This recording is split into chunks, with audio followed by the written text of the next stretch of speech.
Interesting equals interested. Think about all the people that you want to connect with, the people that you're trying to get in front of. They're all interesting for some kind of reason. So the question becomes, how do I become interesting? There's a couple ways to do it.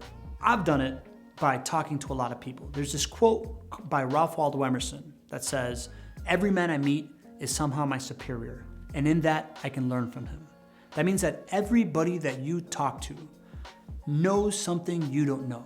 So if you get very good at asking good questions, getting to the root of people's passions, getting them to share their special magic, their special something that they know about that you don't know, you're gonna start adding knowledge base to your brain, to your conversations, to the people that are around you. You start adding that value within conversation.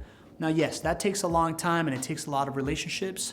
If you need to get started, start listening to podcasts, start listening to audiobooks, pick a subject that you care about, do a deep dive on the internet, and just get to know it. So that way, next time you're in a networking, you're in some kind of conversation, bring it up. Maybe the person that you're talking to is interested in that. Maybe you can add value to their journey in that way. I find that the more I talk to people about their businesses, instead of asking them what they do, I ask them what they're struggling with, or I ask them, "Oh, so how do you do that?" When I talk to people and they talk about their job, I don't just ask them what their job title is. I ask them, "Oh, so what's your day-to-day like?" So I was recently at a conference for podcasting, and I met somebody that is a podcast booking agent. And I asked him, "What is the number one thing that you need to do to be good at that?" He told me that the key to his success is writing very thoughtful emails, because he's reaching out to all these managers that book people on podcasts and whatnot. And when he comes in the door, it's got to look like he's done his homework. It's got to look like he understands what the person he's representing to get booked, the value that he adds to it.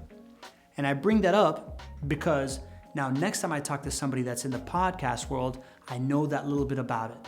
I know that if someone's a podcast manager, if someone's a podcast host, I can say, "Oh, so I heard that the best way to get on a podcast is writing a thoughtful email," and then I get their feedback and I just start adding to that. So if you ask people specifically what their day-to-day is like, what the key to being successful in their job is like, next time you meet anybody in that ancillary profession, you can say, "Oh, so I've heard this," and let them elaborate.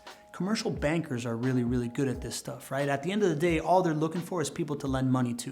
But what they do is they ask people what they struggle with in their business, so that way they become more and more knowledgeable of all the different business models, and they start to understand how they can help their clients. To recap, ways to become interesting: talk to people about their pain points, talk to people about their daily lives, or if you just need to build some kind of confidence, some knowledge base, there's the internet. I recommend they use podcasts, I recommend they use audiobooks, or just do a simple Google deep dive into a subject that you think is universally helpful to people, and go forth.